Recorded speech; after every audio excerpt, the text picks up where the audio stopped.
Hello, you can call me Mad Monty, and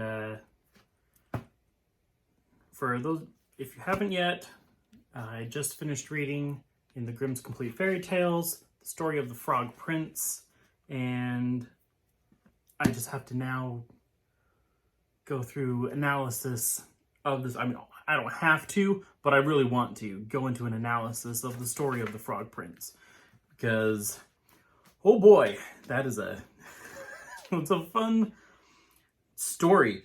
So first off, I want to comment, if you haven't already watched the video of me reading The Frog Prince, go ahead and do that. Then come back here to watch this analysis of the story, because, wow, let me tell you what.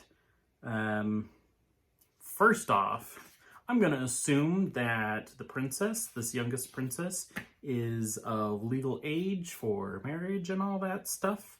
Obviously, this was written in a time long, long ago, before things have come to pass in the more recent time of consent and stuff. But I'm assuming, reading it completely 100% legal age for all consent and marriage and all that stuff. Yeah, so this story is really good. Obviously, it's been told many times over the years, many different ways. You can tell that the story, the original story, right? The main story, I should say, is of the frog and the princess meeting each other. And then, I don't know if it was either the story of the Brothers Grimm, they went around, they gathered all these stories from all these different places, compiled them all. So, near the end, when we're throwing, like, all of a sudden, oh yeah, hey, yep, he's a prince, and oh, yep, his faithful Henry shows up out of the blue. He already has the white horses, the gold harness, the carriage, all that. It showed up, I don't know, next day, I guess, when he turns into the prince in the bedroom. She says, oh, let's get married. Like, what? I don't know. They maybe that's how it worked back then, is like, oh, you're actually rich. I mean, that's how it happens now, right? Like, oh, you're not an ugly frog. Oh, you're actually rich and handsome? Great, let's get married tomorrow. Perfect.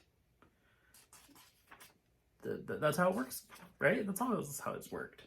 Every woman's dream come true. Now, if only some of us frogs end up being Prince Charming, right? In disguise. Something like that. I don't know.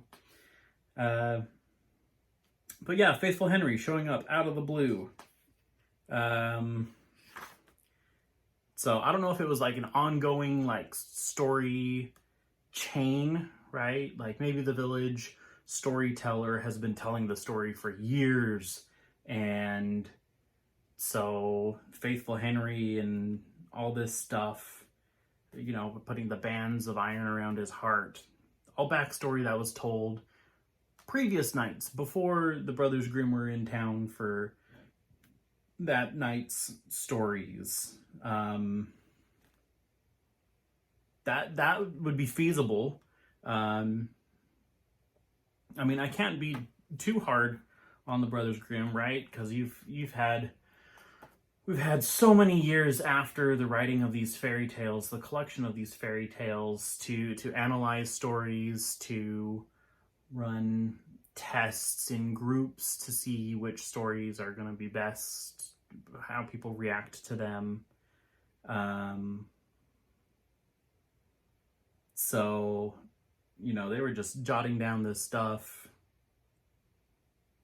as much as possible. I don't know how much editing was done.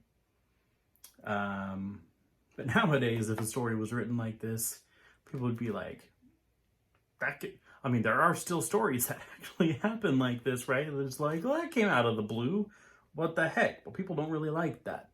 So, in a remaking of this, going into the background, obviously a lot of the retellings of the Frog Prince don't include this, right? They don't include faithful Henry wrapping bands of iron around his heart, popping off as they're rolling into the kingdom because his heart's beating so much. Ooh, his heart grew 3 sizes. That's the Grinch, though.